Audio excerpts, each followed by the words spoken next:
Dear friends and all the members of the White Army, welcome back to the session How to Choose a PG Batch, the part 2. We will be covering the remaining subject. Last day I had discussed about our 10 subjects, what are the merits, demerits, and what are the scope of each subject in detail. So we'll be covering the rest of the subjects today. We have many experts in the field joining this session. So I welcome each one of them, all our mentors for this session, and also all the members who are joined in Zoom as well as YouTube for this session. Welcome you all.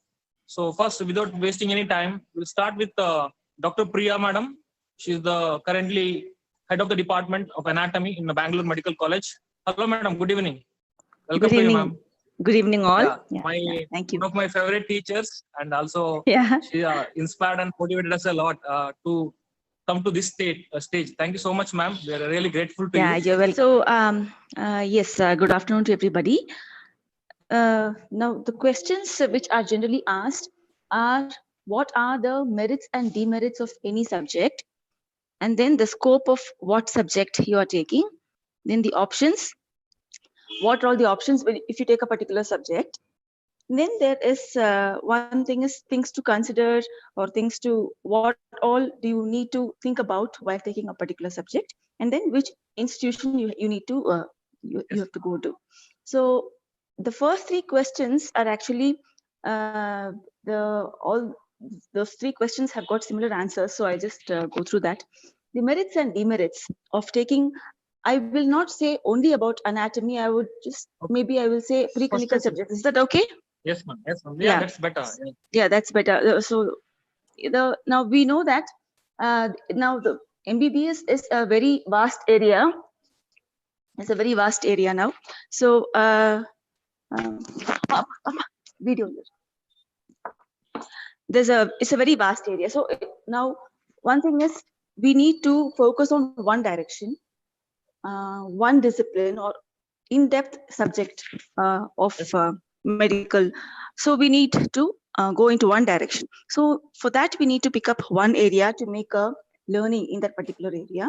And for that, you need to make a choice and to specialize in a particular subject. And for this, we need an advanced qualification to set up a particular department. And you need further expertise to do in any subject.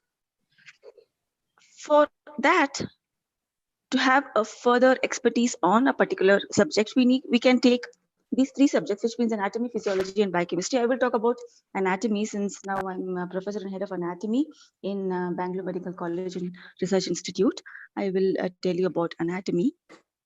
There, you can pursue research in this particular subject.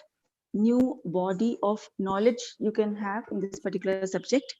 And then one thing is, you can also do a PhD in any particular topic.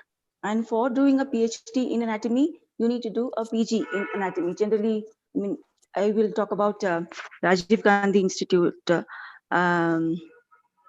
You can do a PhD only after PG. So doing a PG in anatomy is a proper, it's one of the subjects you can go into. Now, there are two things. One is a clinical and non-clinical. PG can be done in clinical and non-clinical. And both in clinical and non-clinical, you have in clinical also there can be a teaching and a non-teaching area. And in non-clinical also there is a teaching and research area.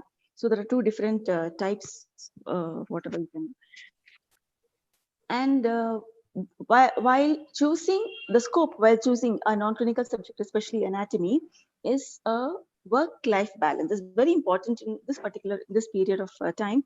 There's a work-life balance which can be created, and that also depends on your perspective, how you want to go ahead with your life. It depends on your perspective.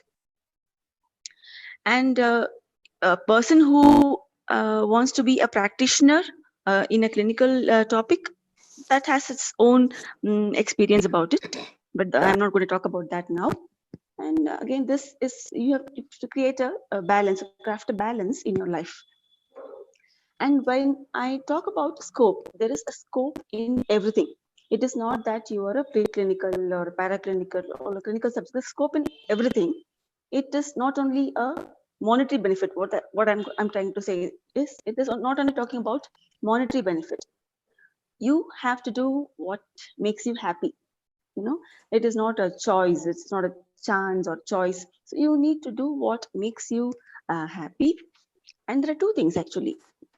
You can do a job. You can do a career. There's a small difference in between the job and a career. Job is it is stressful. It is like, it is boring. But if you say a career, you're in the right field. You're there in the right field. So that is what you need to understand when you're going to take up any particular future of your own. So you can be the top in whatever field you are. You can be the topmost in whatever field you are. Even it can be a non-clinical subject, it can be a clinical subject. And one more thing is, you should not compare yourself with others. You need to compare with yourself. You have to make a better yourself. Um, when you compare with others, that's when you get stressed. Whereas when you compare with yourself, you need you realize yourself. You need to realization to set targets for yourself. Then you go ahead in your field. And what are all the options in taking anatomy? That is one decision point is there. It is like you're saying, okay, now because of this COVID-19 thing, you get up in the morning and this people don't go to work. Good morning. Then what? That's what they say. What next? So it's like, once you finish your post graduation, you need to get experience first. Doing a post graduation is one thing. You need to get experience. You need to find a place at least for 4 to 5 years where you can stick into that place and be there. That is one option. You need to become familiar with that particular course. Now, as a PG, yes, you will learn everything about anatomy, but when you go to a particular department, you need to know the administrative roles in a particular department. It is not only teaching anatomy. Teaching is maybe okay. You'll have few theory classes. You'll have few practical hours for teaching.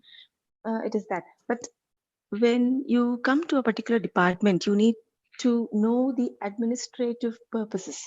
For example, when I joined, I'll give you an example. When I joined Bangalore Medical College, Dr. Kishan Rao will know about Dr. Huck. Dr. Huck, he used to teach me everything about administration, because he knew that I was going to come as the next HOD after him. After he retired, I'm going to be the next HOD. He knew that. So he used to teach me so many things about administration. So that's very, very important once you finish your PG. So it's not only about teaching anatomy, it is not. So once you be in a college or an institution, you need to know about this. So you need to work in a particular department for at least 4 to 5 years. It's not like jumping from one college to another or one institution to another. You need to stick to one college. Am I audible now? Am I clear?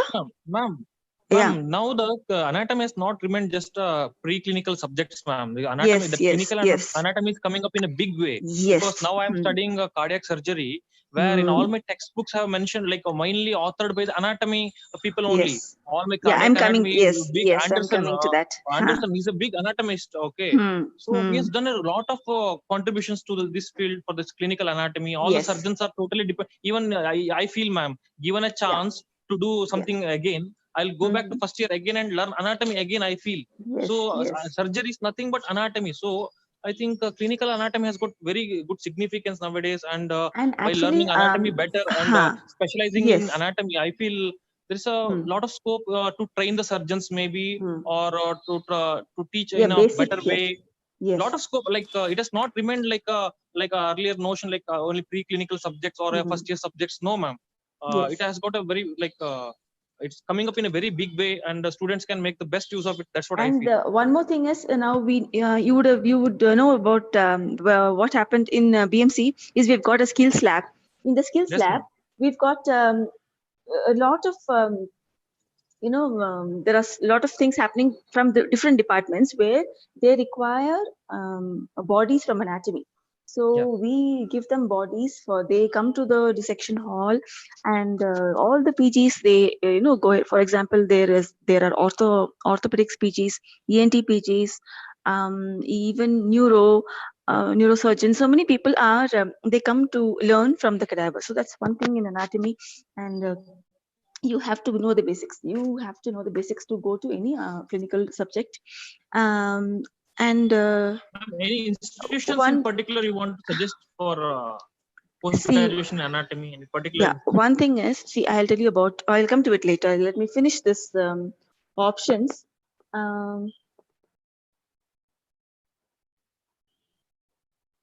Yeah, options. There, of course, there are now there are different medical colleges.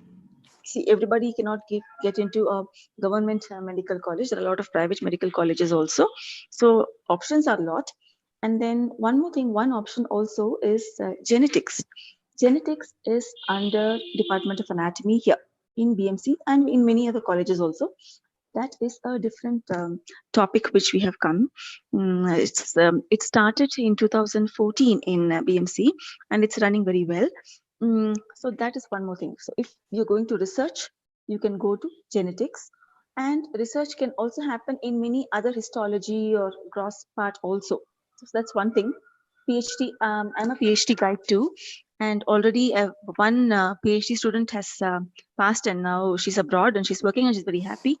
So that's one thing. PhD is one thing.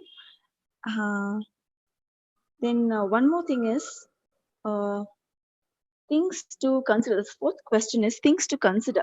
So things to consider is one thing is I was telling you about this lifestyle. So do not compare yourself with any other person or any other PG. That's one thing.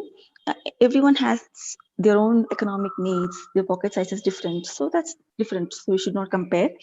And there are some courses which are expensive. For example, I don't want to name any of them, but there are some courses which are very expensive if you do it in a private medical college. So there also should think about what what PG to take up and where you want to work.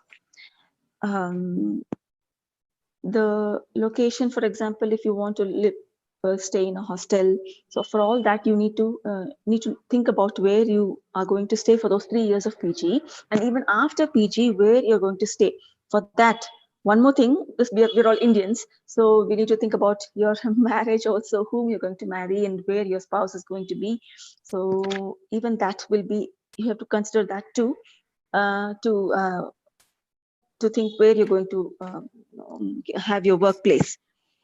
And depending upon which institution to go, the thing is, I would not talk about any particular institution, because why I'm telling is the examining body is the same. See, it's going to be Rajiv Gandhi University of Health Sciences only in Bangalore. In Karnataka, if I'm going to talk about Karnataka, it's going to be one university which is going to examine you. So you need to just see where, if, for example, if only in anatomy, if I'm talking about anatomy only, you need to see where the for all staff is there in all the colleges, because otherwise they will not have an MCI recognition. So any college is fine for that matter, and you need to study on your own. It is not that somebody will come and spoon feed you, as a PG. You need to study on your own. So there should be infrastructure, proper number of bodies in the department for cadavers. And of course, you learn only by teaching your students. I'll give you my own example. When I did my PG, my son was 2 years old. So you know I cannot study at home much. So all my studies were during my college time and by teaching the students. Now in the dissection hall, for example, if you go to one table, you need to know about that day's topic. So which means you need to study about the topic particularly in a very clear way. So that Priya gross ma'am, part is covered. That gross part is covered. And histology, yes, ma'am. you need to go to that particular table, you teach that slide. So that is done. And for embryology models, you need to learn about that. So like that, if you come to anatomy, all these topics are covered by teaching the students itself. So the institution doesn't matter at all. Priya ma'am, let's keep it very brief, ma'am. Yeah, Sorry, I'm done. I'm we done. have 8 more. So that's one more thing. Yeah. And of course, and the college should have a supportive environment for you to be a PG. That's it. I think I can stop. I So can the stop here. bottom line, Priya ma'am says is, Yeah, I think I can a conclude that branch way. is not Yeah. a barrier for anyone's Yes. success. Yes. A branch is not a barrier for anyone's success. Yes. When we have seen, like, I myself is witnessing the same. A good anatomist is helping us to learn a cardiac surgery in a Yes. very, very good manner. Yeah. So my own passion is to learn anatomy again. If given a chance, Priya ma'am, I would like to come back to first year MBBS, year of anatomy. That's the importance of anatomy and physiology or basic sciences in our medical career. Thank you so much, ma'am, for your valuable words and inputs. Yeah, thank you. Thank you for patient Thank you so listening. much. Yes. And you have been supporting us throughout, be with us in the session. So next up, we have another your student only. Most of the panelists are students only. Yeah. Can we have Dr. Yadukul on spot, please? Yadukul, sir? Yes, Kishan. Can you hear me? Yeah, the most dynamic. Yadukul, when I say the name Yadukul, first thing strikes to my mind is Yadukul, sir, the bond. Okay. He's the assistant professor in forensic medicine and toxicology in Simraj, and also a very good, very active person in our medical field. Most of us know him. So welcome to you, sir. So can you briefly enlighten us about this? Your comment, sir. Why I should take up forensic medicine, or why I should not? Both the way. Right. Good evening, everyone. I'm Dr. Yadukul, and I'll be limited to the questions given to me by Kishan. Please inform me if I go out of the topic, Kishan. Right. The 5 topics which I've been given is first, why forensic medicine, and merits and demerits that I have to mention here. I'll directly go to the topics, merits and demerits of taking forensic medicine. I'll briefly tell about the merits. After going through the entrance and all those things, the first merit is MD forensic medicine. I'll be very practical in my thing. It is easy to get the MD forensic medicine when you give an entrance. I mean, to be frank, you will definitely get a MD forensic medicine seat, be it government or private. It is easy to get compared to the clinical subjects. Compared to the clinical subjects, again, forensic medicine, very limited to study. I mean, if you go to the medicine and all, every day you have to study so much, not much to study in forensic medicine compared to the clinical subjects.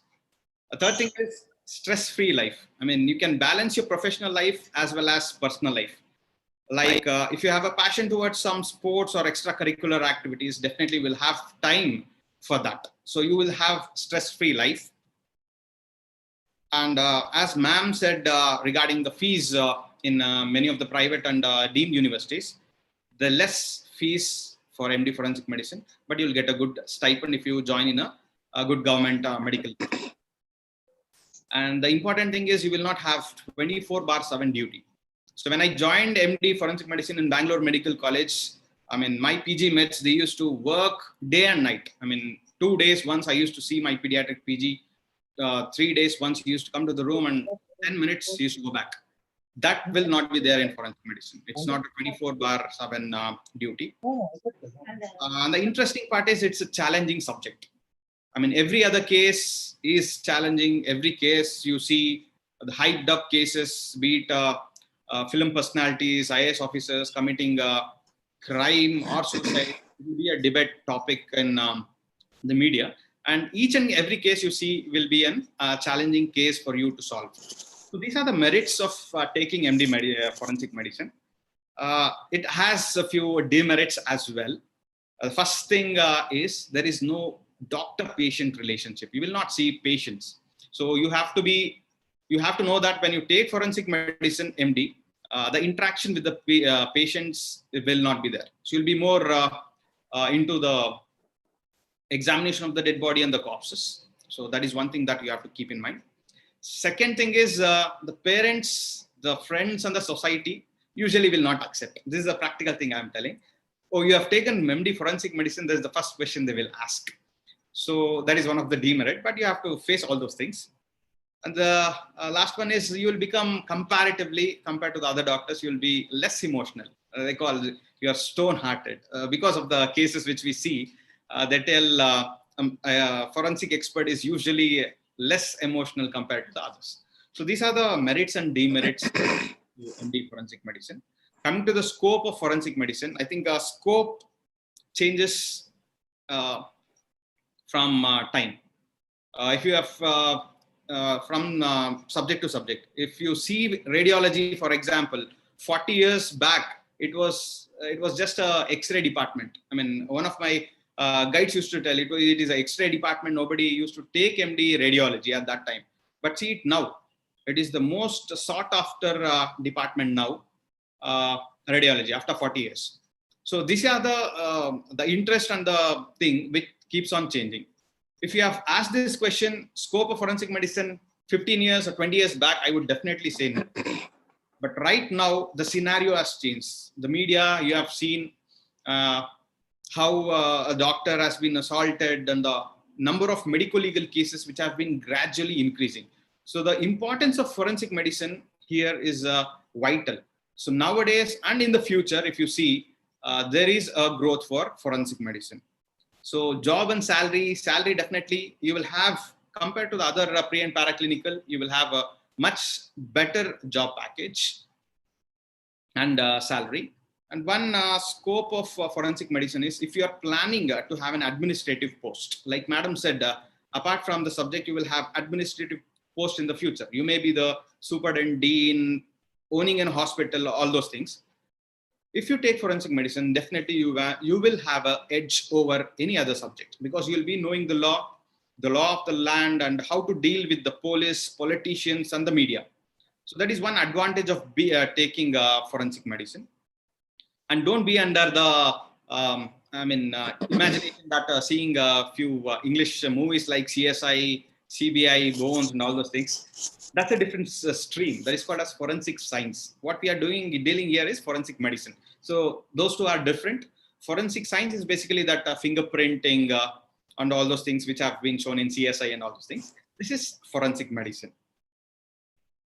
This is about the scope of forensic medicine. Coming to the further options in forensic medicine, one can take DNB after MD, just an exam that you can clear. You can do forensic psychiatry if you are interested in DNB or the other course. One important in our seniors, most of them who have completed MD forensic medicine, they would have done LLB. So they'll be both a law graduate as well as a medical graduate. So they will have an upper edge over other medical fraternities. I can give you an example of a person who has done MBBS and MD from AIIMS Delhi. He left the profession and he joined LLB, and then he is now the leading medical legal consultant in India. So that is the scope of forensic medicine now and the law, because of the cases which we have seen and the number of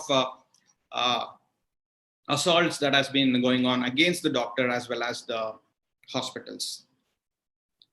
Further options is one important thing that I want to mention here is virtual autopsy. So what we normally do is the autopsy, dissection of the body. In the Middle East, Malaysia and UK, there is a new concept called as virtual autopsy, or what we call it as digital autopsy. One of our own alumni from Bangalore Medical College, Dr. Bagli, is now he owns a company in Malaysia and is into digital forensic thing. So definitely if you don't want to dissect the body and all those things, you have a better option. Like you can become a radiologist kind of thing, where you don't dissect the body, but you subjected the body to CT, MRI, and then give the report. Things to consider. So in this thing, I want to tell all the students, first thing you have to know about yourself. Second thing is the interest which you have. Third thing is intelligence. And the fourth one is aptitude. So these 4 things you have to consider. The interest keeps on changing. So once you finish internship, the interest will be more on the clinical subjects, definitely. After 2 or 3 years, you will slightly lose the interest in the clinical subjects because of the various issues in our society. So interest varies, the intelligence, and then your personality. I mean, you have to know whether you are suited for this subject or not. So then you have to decide. Things to consider, 2 things. If you have an option of clinical, go for clinical. That is a frank opinion I can give. If you don't have an option for clinical, if you have other options, then you can definitely opt for forensic medicine compared to any other pre or subjects. Coming to the colleges to take, I always recommend a government medical college for forensic medicine. I mean, if you are taking in Karnataka, you can definitely go for a private medical college as well, because postmortems are done in private medical colleges in Karnataka. Yes, yeah, I'll finish with this. Kishan? Sir, yeah, Edukul, sir. What the thing most we were all fascinated about in childhood is 2 fields, like police and the lawyer. Okay. And here forensic is such a field where we closely deal with these 2 fields. Like we'll be closely associated with, we'll be helping the police as well as the judiciary. So when we were students, used to take us for the courts and all, for the arguments and the other things, used to take us to the courts. So we were really enjoying those days, being students, and also the dissections, autopsies, what we used to do, and how we used to explore the body and find out the final diagnosis. I think it's really thrilling, and if you're really passionate and interested, you can do wonders in this field, especially in toxicology. Nowadays, toxicology is also coming up in a big way, especially in police investigations and the judiciary. It's helping a lot in crime investigations and all. And all this, many fields are clubbed together in forensic medicines. Many fields are clubbed together to make a society better for living. So you are doing a great job, sir. You're doing a great job, and you also have shown us, you're a role model for us. Showing that branch is not a barrier to achieve something in life. And thank you for inspiring us. Keep continuing to do so, sir. And please keep motivating us, Edukul, sir. Thank you so much. Do you have Puneet, Dr. Puneet? Yes, I'm here. Yes. How are you, sir? Yeah, I'm fine. How are you? Yeah, you are our mentor. The White Army, most of the students knows about you already. Yeah. Can you please tell us about the ENT, sir? ENT branch. Yes. Sure. Briefly, Yeah. So one thing I would like to tell is, if you want a clinical subject where you can achieve work-life balance, one of these subjects is ENT. That I can assure you. Right? So this is one of the merit I can tell you. So first of all, work and life balance. And other merits which I would add would be, ENT is considered as one of the end branch. See, for example, if you take MD medicine or MS general surgery, there is an inherent thing that you have to do MCH or some super specialty, right? But fortunately, we consider ENT to be one of the end branch. Of course, there are super specialty which I'm going to tell further, but it is considered as end branch. So you can have MS ENT and you can be done with it, and later you can add to your curriculum later. And one more thing is, there are less emergencies compared to other clinical subjects. For example, medicine, pediatric surgery, anesthesia, ortho. Emergencies are less. This is not uniform in all institutes, because BMC we used to have more ENT emergencies. But in private colleges, ENT emergencies are less. So maximum what you would get is foreign bodies, all those things. But as per se, you will definitely get less emergencies compared to other clinical subjects. So rest assured, you can sleep for a few hours a day. And one more merit is, it's a surgical branch. So few people will be they will be very passionate about taking surgical branches, right? So usually they would go for orthopedics and general surgery. If there is nothing, then they will keep searching. So ENT is one of the branch. You can definitely prosper really well if you want to be in surgical field. And one more advantage is that in peripheral places or in secondary cities, for that matter, not in metro cities I'm talking about, secondary cities and also in taluk places, there is dire shortage of ENT surgeons. There will be hardly one surgeon in a taluka place, and easy operating surgeon or not, that we don't know. So if you want to settle down in peripheral place, ENT is the subject to take, because you can prosper like anything. You don't have to do IFI cases, but even if you do basic cases, you will earn like anything. Okay, and you will have forget about the money, but the in taluka places, if you start operating ENT cases, you will definitely have respect amongst the people. And private practice. If I take private practice, again, private practice, you can flourish well in ENT. But only demerit in private practice is that you have to invest a lot. ENT is one subject where we consider it to be costly, because if you want to open a clinic, basic thing what you need is ENT workstation and at least endoscopes. So for that you have to invest some amount of money. This is I'm talking if you are just starting your career. As you go on, you may have to add strobe, or you may have to add other endoscopes, or you may have to add other vertigo related instruments as such. So coming to demerit, it is little costly subject if you want to be in private, if you want to be a private practitioner.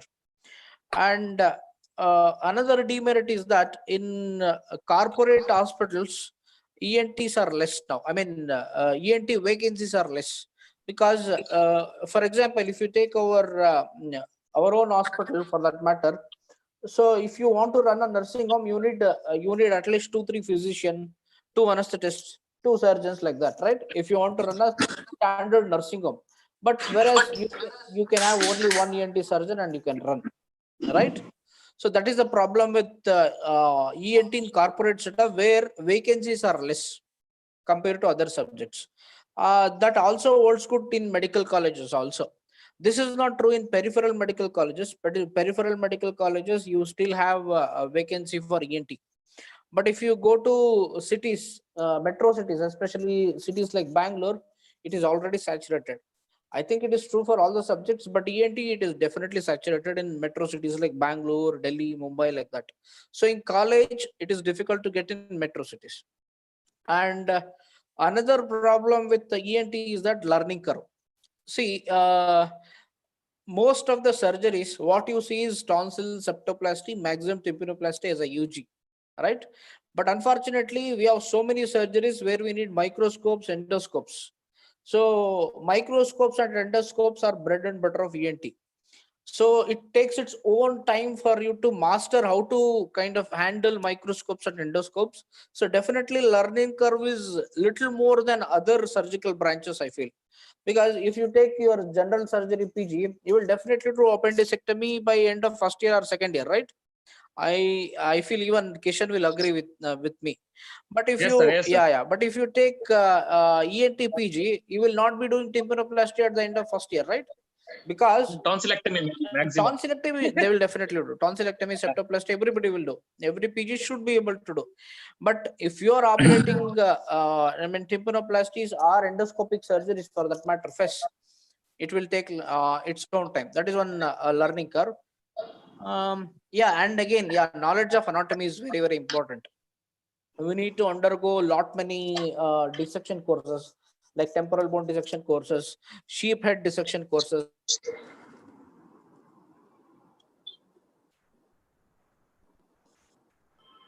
So that, hello, am I audible? Yeah, we can hear you, sir. Please go on.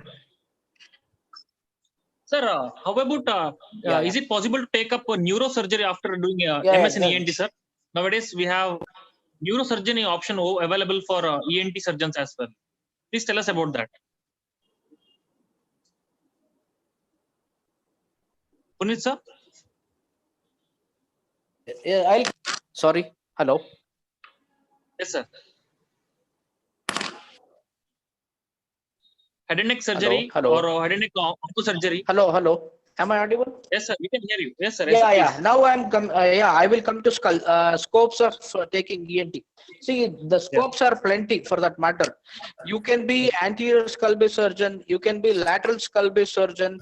You can just do facial plastics, and you can be only laryngologist surgeon, and you can do only implantology, that is cochlear implant surgery.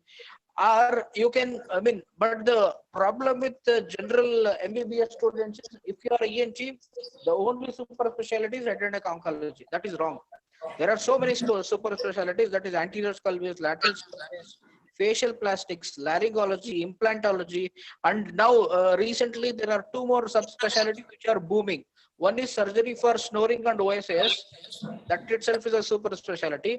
Another is vertigo and allergy clinic. See, this is one of the biggest advantage of being ENT surgeon.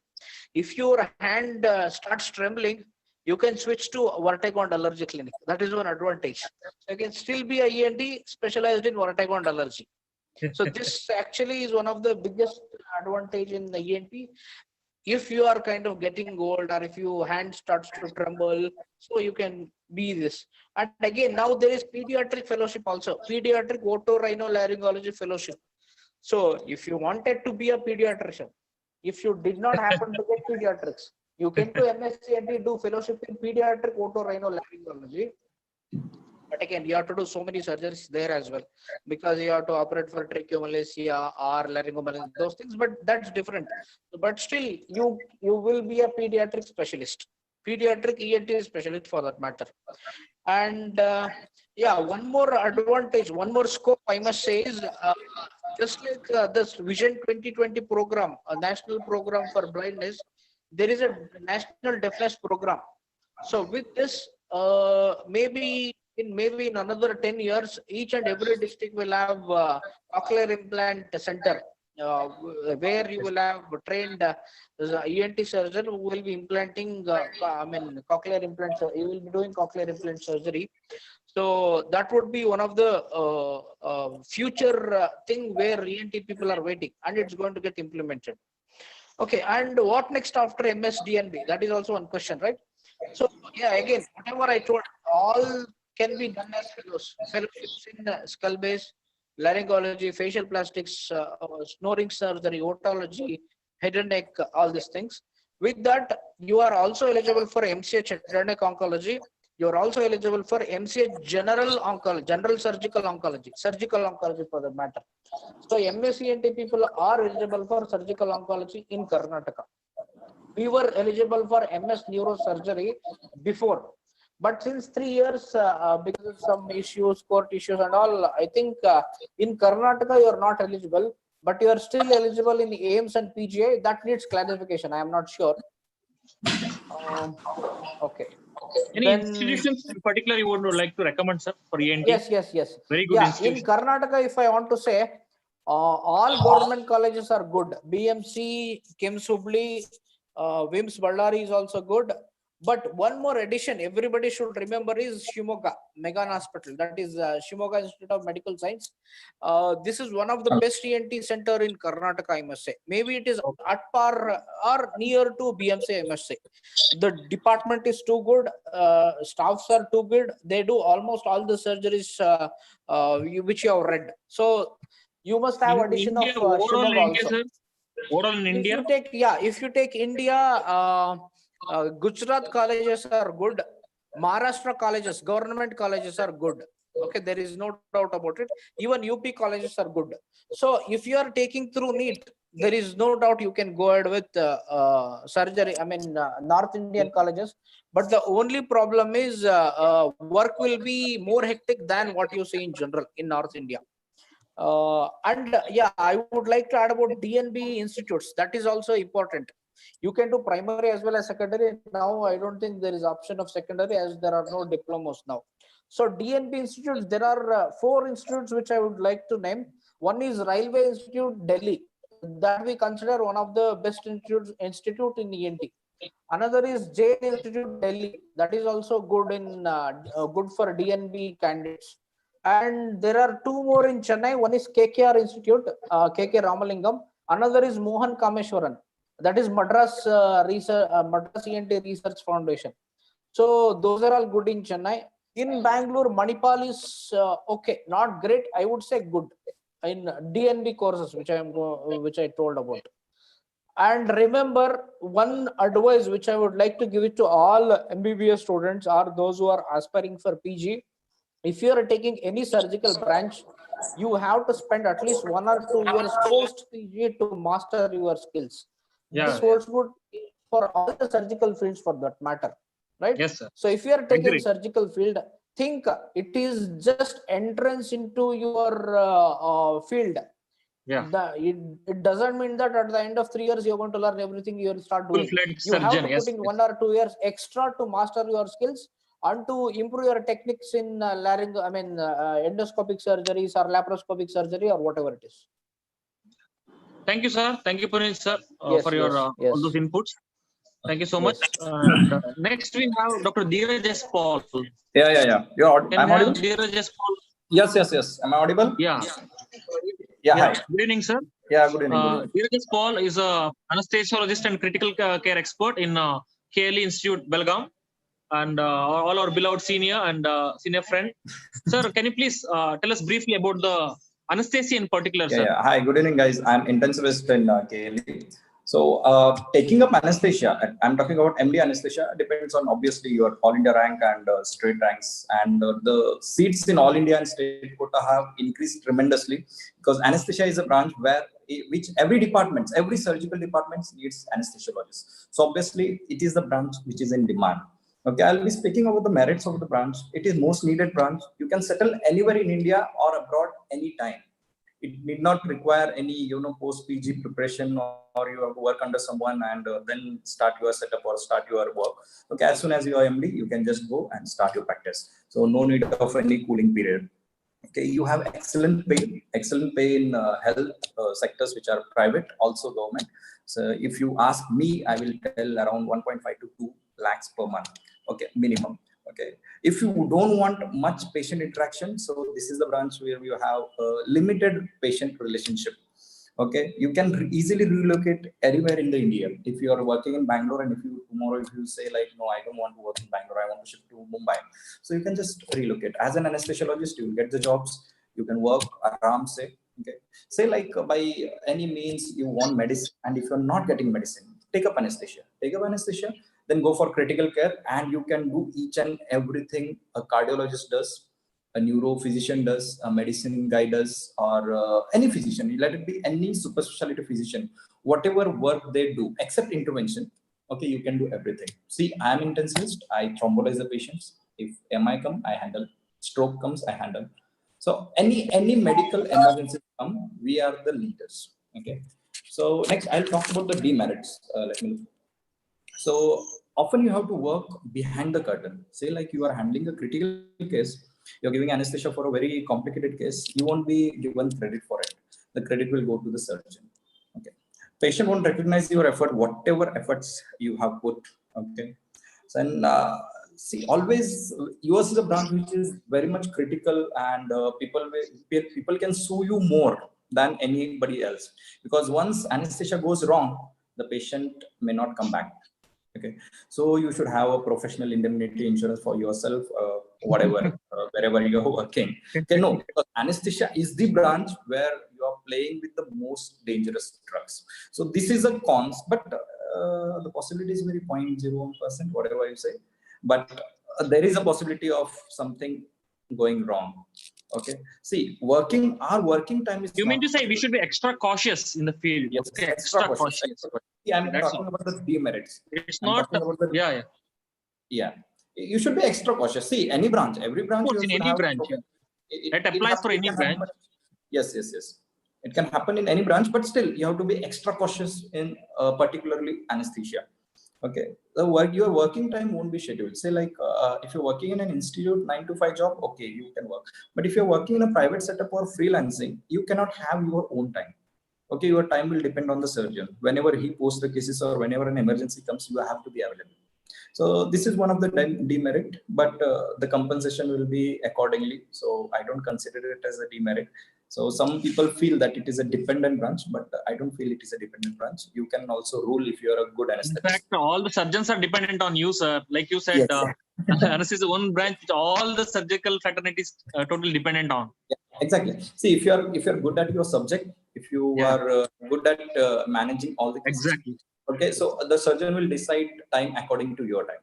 Yes. So that can be merit or that can be demerit. Okay, so I'm just overviewing the demerits what you can face. Okay, I'll just talk about the scope. See, the best scope for anesthetist now is critical care medicine or intensive care medicine. I can talk briefly on that after, and I'll tell you all the options what you have. See, post anesthesia you can do DNB, FNB, and DM, and there are some PGDCC courses also. Okay, you can do critical care medicine, you can do cardiac anesthesia, you can do pain and palliation, you can do neuro anesthesia, you can do pediatric anesthesia, you can do obstetric anesthesia, you can do transplant anesthesia, also you can do onco anesthesia. Among these, if you say which are the best, say like you can take up critical care medicine, you can take up transplant anesthesia, and you can take up onco anesthesia, because these three branches are booming. Booming means you do one case and you did not work for 1 week. So it's like I want to tell you that you can take a rest after working for 1 day if you are expert in these branches. Okay. So often anesthesiologists are compared as perioperative physicians, means pre-operative, post-operative, and intraoperative. We are the boss of the patient. Okay, but patient will be anesthetized, so he won't know. Okay. Next, okay. I will tell you, you will be, as an anesthesiologist, you will be handling all the dangerous drugs, and you will be required in all the emergency cases. Say like a patient collapses and patient needs to be intubated, or CPR has to be conducted, or patient has to be revived. A dead patient has to be revived. You will be the boss, you will be the leader, and you can do that. We have done many cases in my PG college also during my UG with my anesthesia PGs. The patients were almost gone, but we have revived and the patient walked home. So that satisfaction you can get. Okay. Kishan, I'll just tell them something about overseas. Yes, sir. Yes, sir. Yes. Okay. Say in overseas, MD anesthesia from India, okay, Australia, UK, and some other European countries, they will consider you means as a postgraduate there. See, so many countries you have to do post-graduation there. Example, US, you have to do your post-graduation in that country, only then you will be given that specialty. But in Australia or in UK, you can directly do MD anesthesia from India and you go and settle there. Obviously they will have their entrance examinations, but our degree is considered as a valid degree there. And see, at finally you will consider your pay options and your lifestyle. So obviously pay options are very good, and lifestyle will be awesome. The working hours will be very less in Australia and UK. Many of my friends are there who are doing very good in anesthesia, not in critical care. So, and they are earning good and their life is happy. I'll say what you should consider before taking a PG seat. First thing you have to be, I think many people told you, but first thing, as an anesthesiologist, if you are taking up anesthesia, think where you want to go, where you want to settle, in your hometown or Bangalore or a metropolitan city or a tier 2 city. Okay, first fix that. And accordingly, you can choose a college. Say like if you want to settle in Bangalore, take Bangalore Medical College if you're getting it. If you are not getting Bangalore Medical College and if you're getting KEM Mumbai, okay, sorry, obviously you won't get KEM Mumbai. Say like if you're getting Hubli and if you're getting Mysore, they opt for Mysore rather than opting for Hubli. Because if you are in Mysore, you can easily settle in Bangalore. It depends. Okay. So first opt for best college. Second, you see for metro cities. Third, you see for best salaries where they are giving good in stipend. Then you see for least bond period. You see for your convenience. Then you see for the connectivity. Say like doing a PG in Guwahati and doing a PG in say like Ambajogai, I'll prefer Guwahati. Even if it is far, I can directly come to my home in say like 5 hours rather than coming from Ambajogai in 8 hours. Okay, so Guwahati is rather from Belgaum, Guwahati is farther, but still Guwahati will be a better place to choose because the connectivity is good. Okay, wherever you are taking PG or wherever you want to settle, start making your base as early as you can, so that as soon as you complete your MD, you can just go and settle. And critical care. Can I speak about critical care? No, Yes, sir. that's a super specialty, sir. We for now we want about just MD anesthesia, sir. Okay. Yeah, you please tell us, sir, what's the future?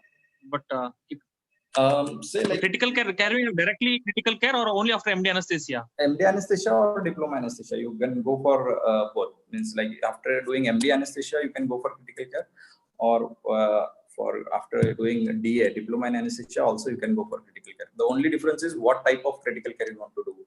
First will be a diploma, means like which will be ITCCM, which is 1 year, which that I have done. 2 years you have a fellowship FNB, and 3 years will be DM. So whatever you get, even if you are doing ITCCM and settling, you will have a very good job opportunities, and very means like if you have your own ICU, own setup also, it's like you'll be well settled there. But nowadays these diplomas and all have been no more like. I don't know about diploma anesthesia. Okay, even if diploma anesthesia is outdated, means like if it is not there after doing your MD, MD anesthesia seats, when I took PG, I think the number is doubled now, almost doubled. So you will get an MD anesthesia. If you are doing MD anesthesia, you can join critical care without entrance as of now for ITCCM. Okay, directly you complete your MD in July and join the July session of critical care. My only concern is the field, everything is fine. Whatever you told is everything is fine. But my only concern is, sir, think about the life as anesthesiologist. You confining yourself only into the OT or the ICU. Don't you feel vitamin D deficient, sir? No. See, that is what I'm saying. See, you do 2 cases in a day, and see, basically, we work only for 3 things, according to me. First is self-satisfaction, that, okay, I wanted this job and I'm doing that job. Second is you should earn livelihood. And third is you be happy with your work or working environment. According to me, these 3 things, if you are satisfied, then I don't think you have to work round the clock in ICU or round the clock in OT. Okay, if you do 2 cases in a day, that is enough. You will earn good, and you can have your you can pursue your hobby. Anesthesia as such, there is very you will get a lot of time where you can you can use it for the other things. If you ask me. Yes, sir. Yes. In residency also, anesthesia is the coolest branch. Except the emergency duty days, 5 o'clock will be free, because nobody will post the cases after 2 o'clock, and all the anesthesia PGs will be free after 4 o'clock or 5 o'clock. So no emergency, no wards, no rounds or anything. So just finish your OT and go home.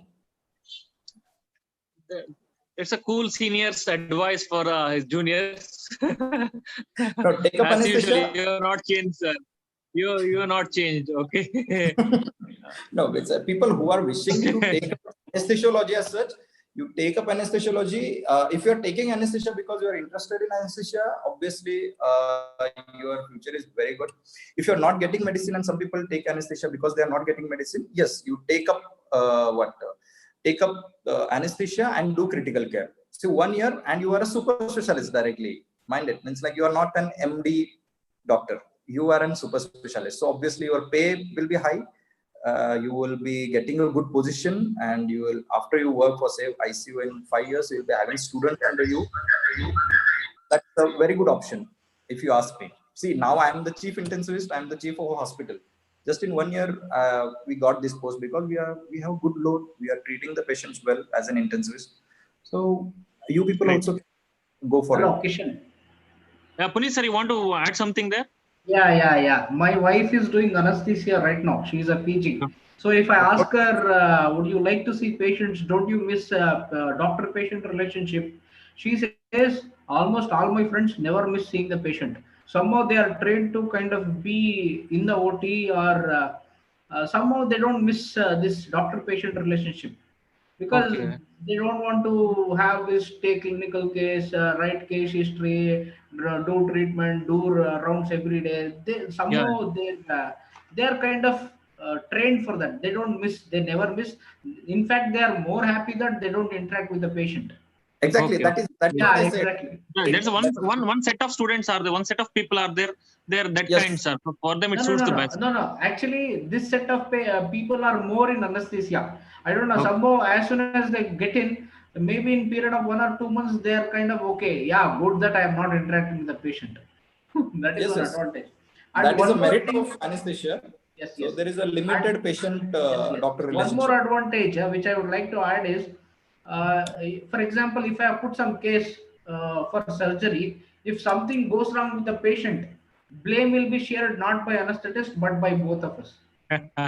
So that is the advantage of them. And who will, if there are anybody who No, comes no, and no. beats, What it is not the anesthetist, the big, surgeon will get beaten up. So what I'm nothing, sir. trying to say is, of course, medically both are to be kind of considered, and in court trial, yeah, I agree. But I have, sir, I have high regards and respect for anesthesiologists just because they are the real saviors behind the screen, sir. We yeah, do, yeah, I exactly, do great, exactly. great Yes, yes, surgeries, but yes, they yes. are the one who silently supporting us. They'll not say anything. They'll be See, silently yeah, yeah. like monitoring and maintaining the patient to help us. Yes, yes. Okay, in all the See, way one more possible. thing is They are the we share airway, right? We ENT bot, and anesthetist yeah. share airway. Bottom line is Maybe, anesthesiologists are the saviors behind the yeah, yeah. No, screens. no. That's all. Maybe ENT people know the importance of anesthetist more than anybody, because we know how Yeah, difficult is the airway. If I can't get yeah, trach in 1 or 2 incision, I will be kind of, my heart will be racing. yeah, So airway is not a joke. He yeah. also agrees with me. If he Thank is you, sir. Thank giving you, case Dheeraj, for sir. ENT, Yeah, Punil, sir, thank you. yes, yes, yes. Thank you so much for your guidance. Next, we have Dr. Panindra. Can we have Dr. Panindra on spotlight, please? Yeah, Dr. Kishan. Panindra, are you there? Yeah, yeah. Yeah, he's a MD Community Medicine and Research Analyst. He's from Ramaya Medical College, Bangalore. Welcome to you, Dr. Panindra. Can you please briefly highlight about the community medicine in per se? Sure, Kishan. Hi, everybody. So, firstly, speaking about community medicine, the merits part. So, the merit part is that the impact is huge. So, if you get to do a policy change, the impact is going to be on thousands of doctors who practice medicine and lakhs and crores of people who are benefited by these thousands and 10,000s of doctors who are practicing medicine. So that is the biggest merit of this subject. Secondly, as a demerit to that same merit, it is that it is going to take a lot of time. So as soon as I finish my MD community medicine, it doesn't mean that I sit and write and then the policy is going to change. It needs years together of data collection, analysis, and proper way of putting it across to relevant authorities and all that. So that is one of the merits. And the second merit I would see is this is one of the subjects which is not having much of a gender bias, like orthopedics dominated by men and obstetrics dominated by women. That kind of gender bias at the level of selection of the subject is not there.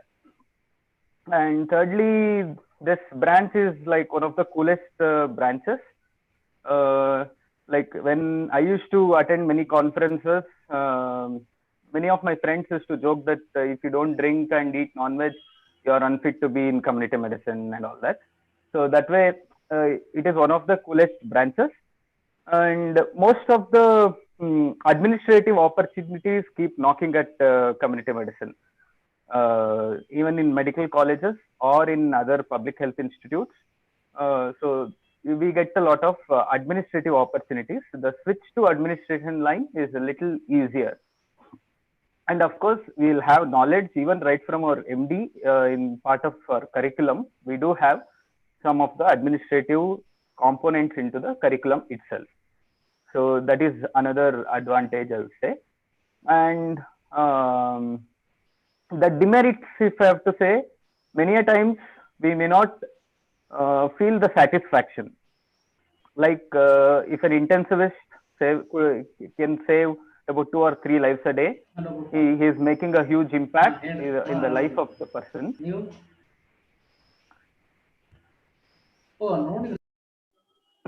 So that kind of satisfaction maybe we'll not be able to see. But of course, when you bring out one policy change, it definitely is going to be the satisfaction for your lifetime. And then again, the demerit will depend on what kind of career you choose after you finish your master's. So there are like different options. One is research field. Other one is implementation of national programs. The other one is medical college as a teaching profession. So depending on what profession you choose, the demerits will remain. So if you are choosing research, not much of a demerit. But if you are choosing program implementation as your career in and through NGOs, then there will be a lot of traveling. And as you start to have your promotions, the travel also becomes more and more and farther and farther. What I mean to say is we begin our journey in an NGO as a district level in charge. So if I join an NGO at as a beginner, I will be given in charge of one district to take care of the program related to whatever I'm assigned. And then after about 1 or 2 years, I'll be given a promotion to take care of about 5 districts. Or if you have a good chance, if you have a good opportunity, you may even get to jump directly to the state level position. So wherein you'll have to take care of the implementation of this program all across the state. So when you are taking care of all across the state implementation, you'll need to field visit and check the ground realities. If you have to be really good at your job, you need to do this field visit, and that will make you travel a lot. The next promotion will take you to a zonal level of about maybe 4 to 5 states. It could be like South Indian states, Central Indian states, or Northeastern states, kind of. And then again, the travel will start becoming more and more. So then you will be compromising on your family. So if you just imagine this with your future personal life. So by the time you're done with MD, you will be getting married. And about 2 to 3 years of your career into the career, then by then when you will be having your children, that is when you'll need to travel a lot. And then as they are growing up to up to 5 years of time is when you need to spend a lot of your family time. That is when you will also be needed to travel all across the country and all that. So that will compromise definitely on your family life. This is all applicable if you are into an NGO wherein there is a lot of program implementation. So that is the demerit, I can say.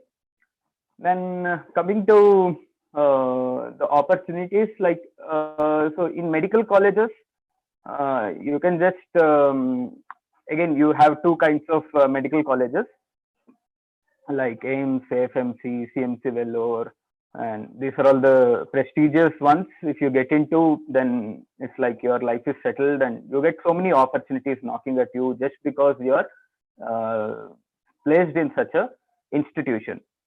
Like many people will keep coming to you for getting their research executed and implemented through you.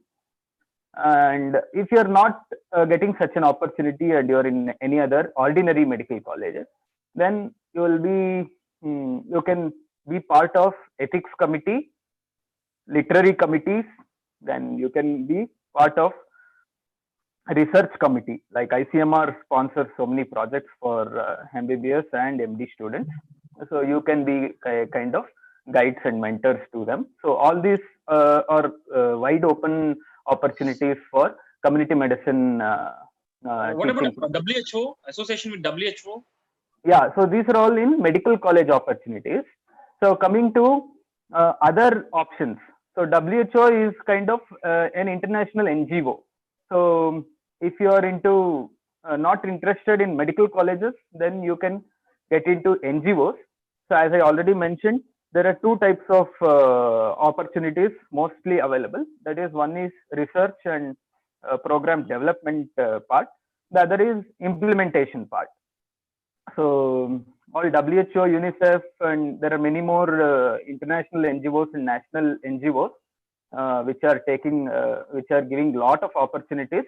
And MD community medicine fresher will definitely get a good opportunity many a times you even get into a state level position at the entry level.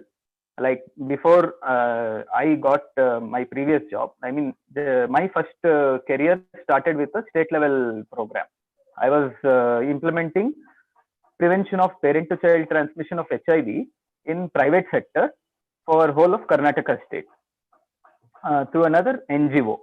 So there are such opportunities, but usually WHO and UNICEF have more of their projects happening in North Indian states, the so-called developing states like Bihar and Uttar Pradesh, which are nearly 20 to 30 years behind us. So that is the disadvantage in WHO So, and like at the end of the UNICEF. day, what do you feel like? You feel like a clinic, doctor, or like an administrator? If you are into this public health, the NGOs, you will feel like an administrator. Most of the time, you will be training doctors or you will be training staff nurses. Many times, we will be training the specialists also. Like when I was in my the first job of mine on PPTCT, I used to train gynecologists. Some of them of my grandmother's age. I used to train them on the latest guidelines of PPTCT. So you have one small subject that you become very thorough and you start training on that subject. So it could be on staff nurses or doctors or paramedicals.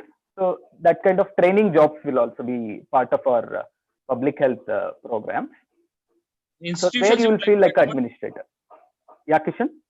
Institutions you would like to recommend? Yeah, institutions, unlike all other subjects, government institutes are not the best here. You need to look for the kind of research the colleges are getting into. In Karnataka, to say, St. John's, Ramaya and KIMS, they are having a lot of collaborations.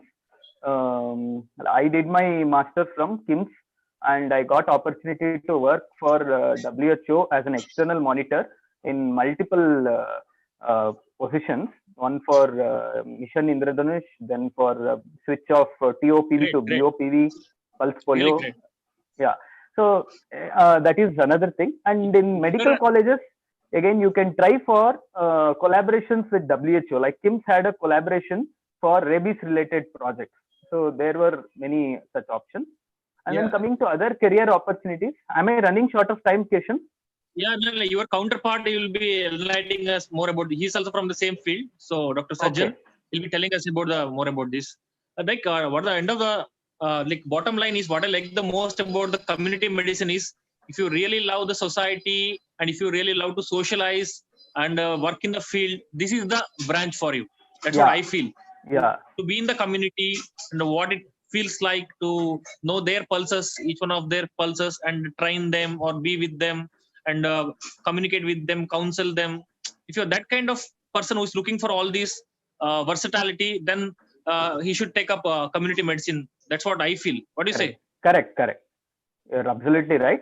And lastly, to just add on the super specialization and further studies that you can do after MD Community Medicine, it is not like MCI recognized courses that are available in community medicine. It's the end branch, but you have some programs more so abroad, like health economics, demography, then maternal and child health, then research methods, epidemiology, biostatistics.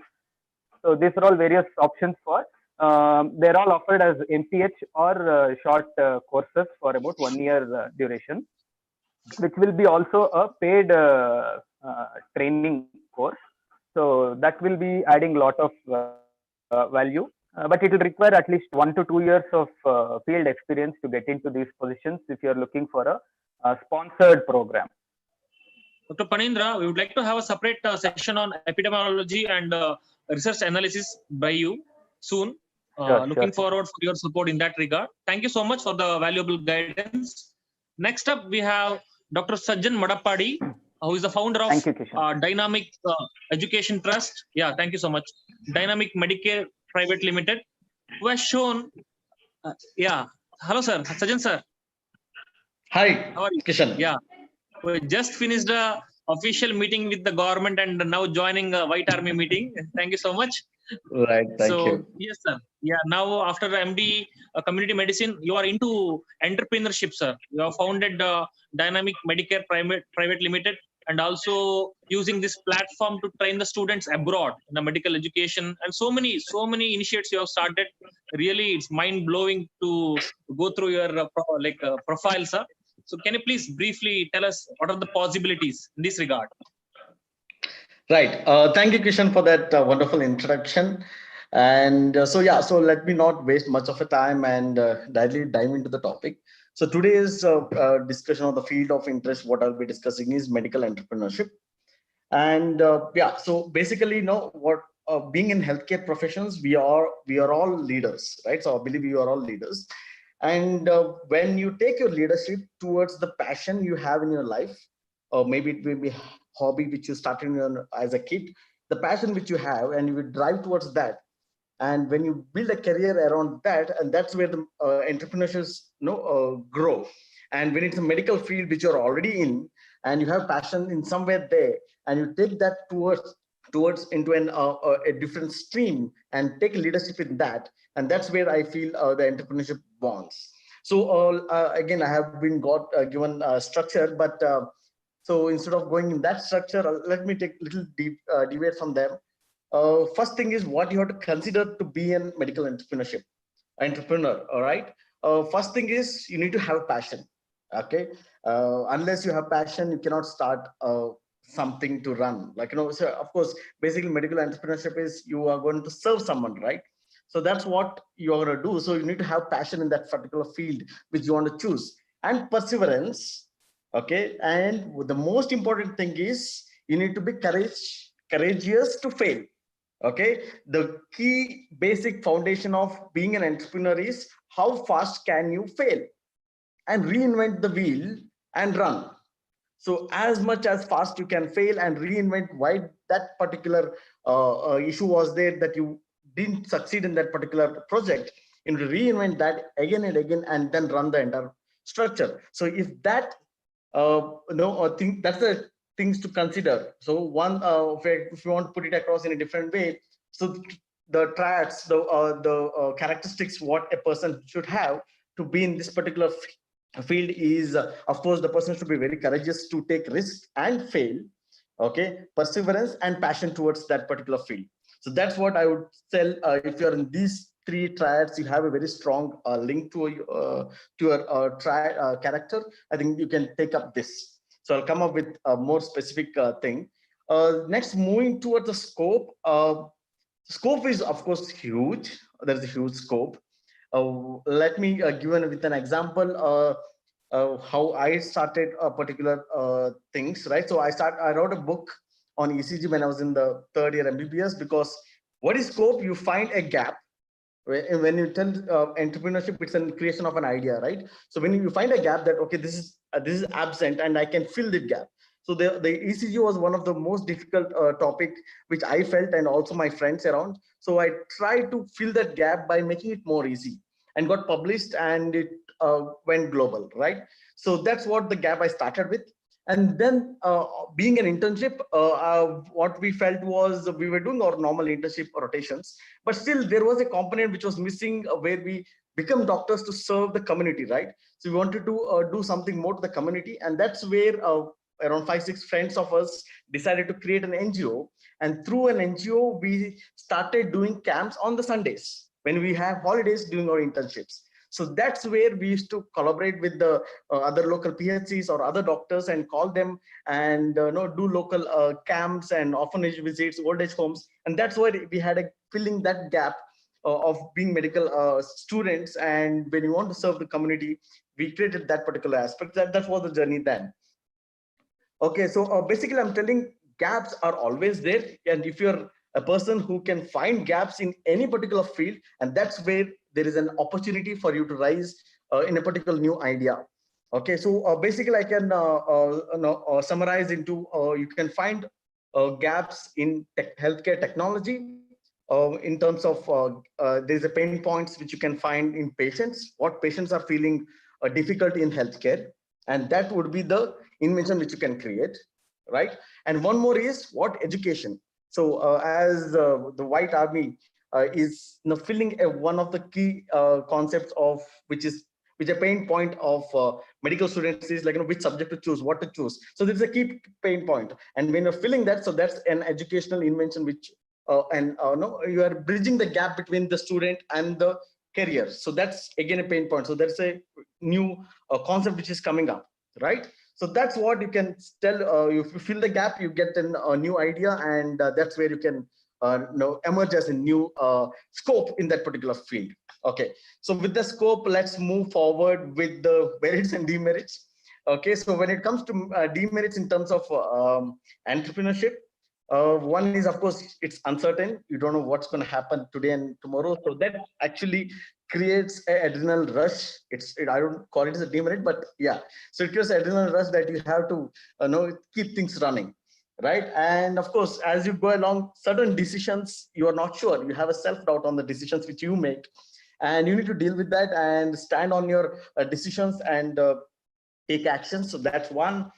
And of course, if you choose to be in this particular field, being an entrepreneur, creating some inventions, you're going to work more lot of hours than 9 to 5. Actually, Dr. Priya, was very wonderfully put up a particular point.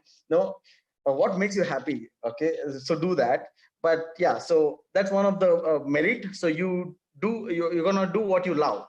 Right, so your passion is something, and my passion was art and technology, and now I moved in healthcare art, medical art, and medical technology is my area of interest, and that's how I've developed that. And Dr. Priya also mentioned one very important point: job versus career. Okay, and I very it was very nice for me to get that point. I'm also working as an assistant professor in community medicine. So 9 to 5 is where my job is. Okay, and after 5, I put my time to build the empire. So that's how I see my hours after 5 till maybe late night. I work every day. And it's not that it's a work, it's an enjoyment time for me to create something new for people. Okay, so that's what I could tell about the how passionate. Does it require any investment also, initial investment, anything for this entrepreneurship? Okay, so very good question. So when you tell investment, it's the skills which you have. First is interest. Second, are you ready to learn? Okay, so money will not get you an entrepreneurship or the model built. You need to have the skill, you need to have the passion, and you need to be ready to learn new things again and again, right? So there are new things which are going to come up, which you're going to build on. For example, first of all, I invested money to build a website. Later, I felt that was not the plan which I wanted to make, and it was not working. Then I sat hours together to learn how to create a website. And now, after maybe 10 years been now, so I create my own websites, I create my own portals, I create the entire designing part, and I also can now help the designers to design a medical portals. So as of now, we run a platform called as Dr. Surgeon Academy, mainly bridging the gap for the education in healthcare. So that's one of the area again we are working, which again to address the gap in healthcare education. We also have having a portal called as Call My Health, which again bridges the gap between the patient and healthcare, where we assist patients to find the right healthcare partner and the right cost structure so that they can get their treatment done at the affordable cost. So all these plans were just because there was a gap and we could find a solution. And when the solution comes from your own skills and you've set up the entire process, and then to expand or to make it big, you require money. But to start an idea and to make it work, you don't require anything. You require your own skills. And once it's running, and if the model is running, you have a lot of people to invest money. You'll get crores of money to just, you have a 1,000 rupees product, which is a healthcare product, and it's doing good and it's helping people. There are a lot of investors who will come and invest and make your entire idea into a bigger platform. So you don't have to worry about. So intention and purpose must be pure. Yes. Your intention and purpose must be very clear, and everyone monitors about everything follows, sir. That's what. Yes, yes. Sir, So never you're really create genius. an You're really product. genius, sir. You're really genius, Yeah. and your No, potential is no, enormous. We all know your potential is enormous. okay. Yeah, we'll wish you all the success in your field, sir. Like you're doing with a good intent and purpose. The rest, everything will follow, sir. Yeah. We need not worry. We firmly believe that Exactly. if your Yeah. intention is good, the rest everything will be taken care. So that's you're the best example for that. Your best and your success also. It's like a COVID only. It's steep. It's in a steep rise now. Hope it continues to do so, sir. Wishing all the success in your future endeavors as Right. well, and hoping to have many more collaborations with your trust as well, with along with the White Army. Yeah. Thank you so much. Kishan, one thing, when you tell, like, no, you have put up in the recommendation institution. So when it comes to healthcare entrepreneurship or all Yeah, these does things, it? Do you need to get a MBA or something like that, sir, or a hospital management, anything like that? So again, so Any when other you're degrees are talking that, required? when you're talking something like that, it will be again a job oriented, right? So entrepreneurship is being something originalistic and create something new, for which actually no, there was a gap again in this field. So we have created an healthcare networking internship program under drsarjanacademy.com, where students can come and get an internship of 100 days, like 3 months of internship, where they'll be networking with the global medical fraternity.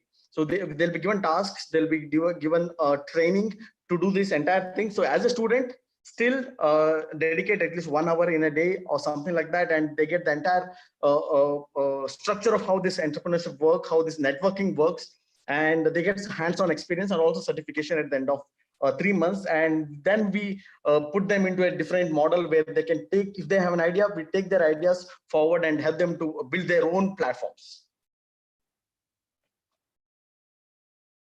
Yeah, Kishan. So nice, sir. So nice. Thank you so much. Thank you. Thank you so much. Yeah, thank you so much, sir. And for your time, especially. Thank you for your time. Oh, my pleasure, time my spending pleasure. with us. Yes. Yeah, yeah. Thank you. Thank you. Next up, we have Dr. Varun. Varun Biar. Are you Yeah, there with hi. us? Yeah. Hi, Kishan. Like in previous session also, we have discussed about the internal medicine.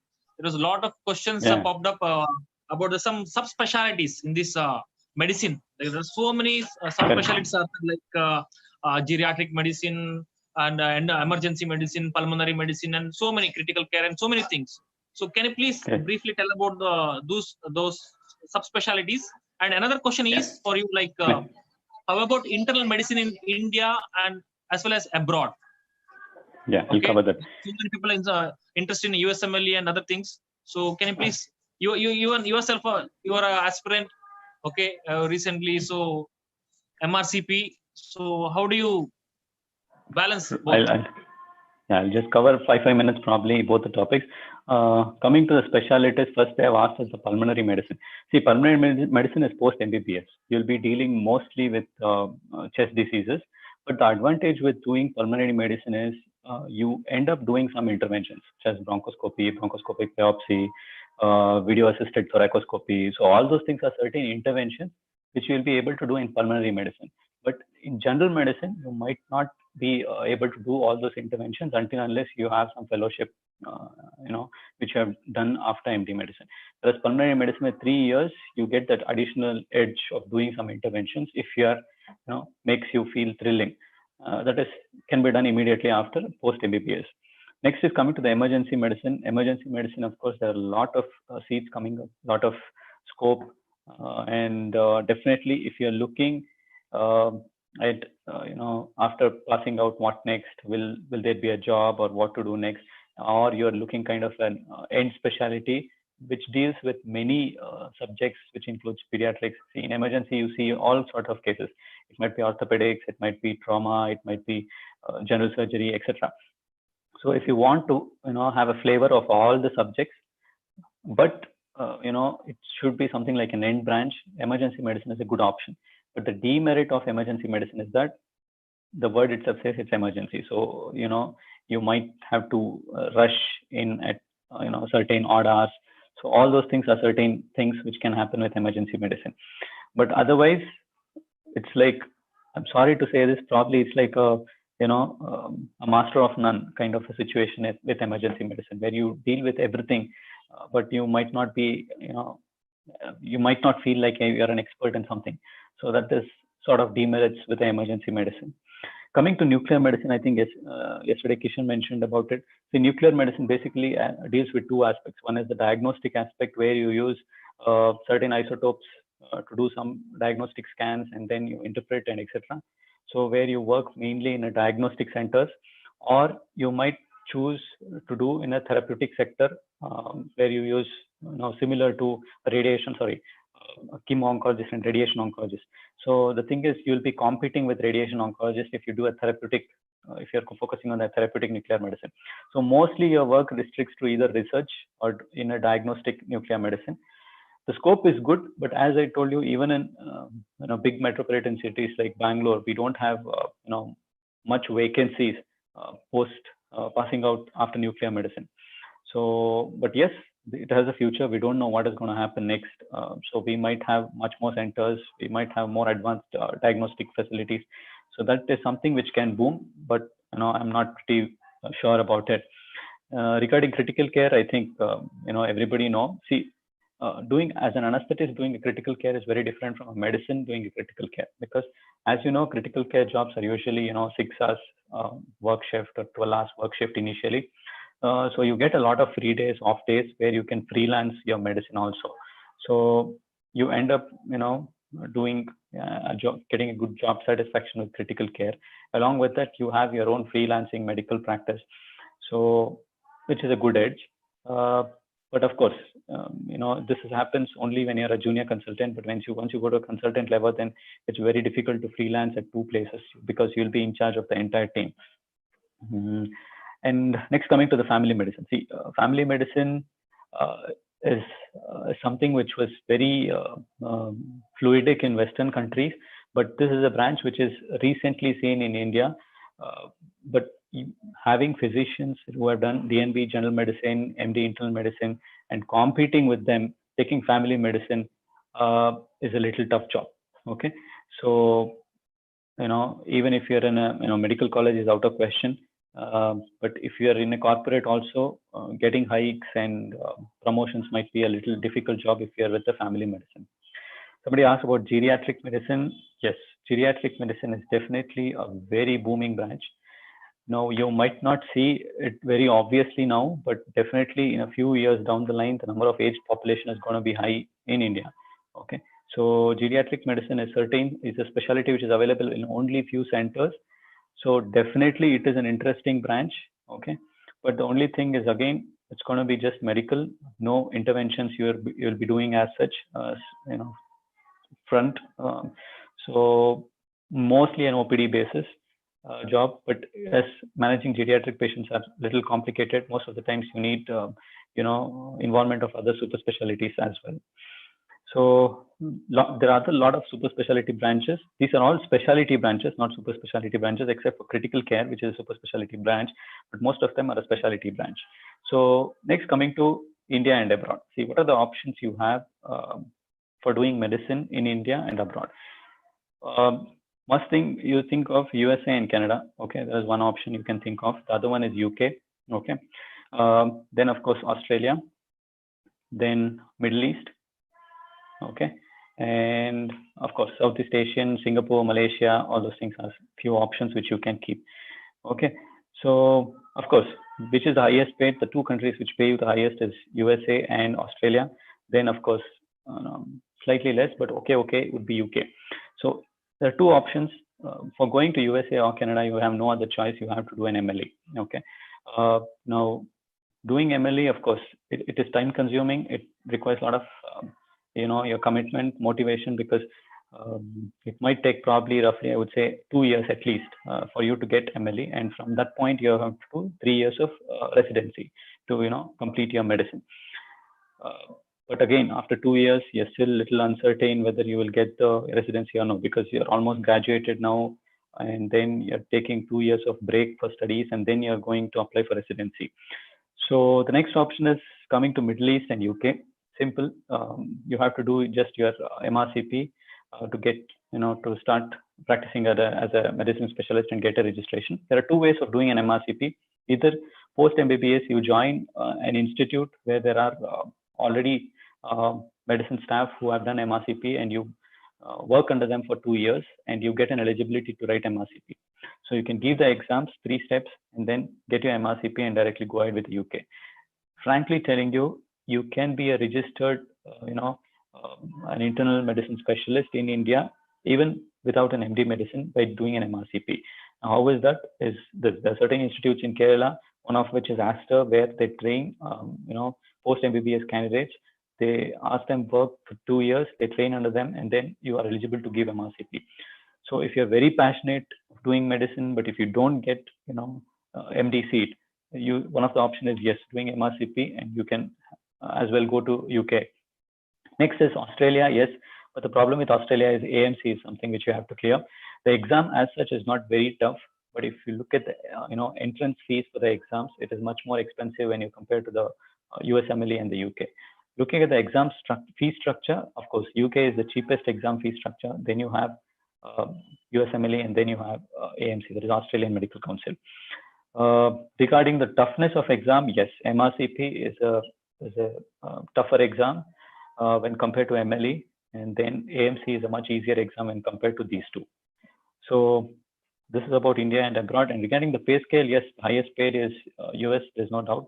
Next would be Australia, and then of course UK is the next. But I really feel that once after a few years of experience, you probably can earn the same amount of money what you earn in UK in India itself. So I don't see such a huge money jump with respect to economic gains. But only good thing about UK is the social security, your standards of living is much better in UK when compared to here. That's it. So any other particular doubts if you have, I would. Yeah, no, you covered in very well.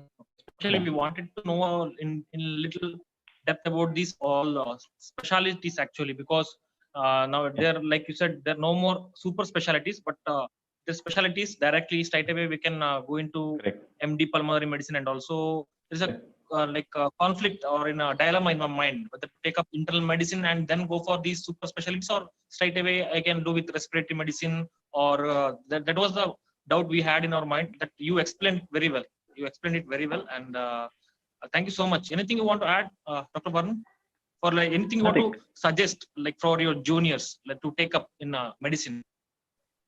See, if you're planning, I would suggest if you're planning for an end branch in a medicine and, having some interventions, I would say still pulmonary medicine is a very good option.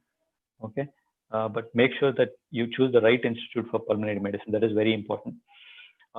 Regarding nuclear medicine, we are not very sure what will be the future be like, but that seems something promising. The brand seems something promising, but we don't know how it will turn out in the future.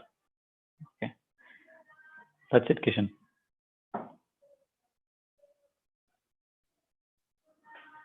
Hello.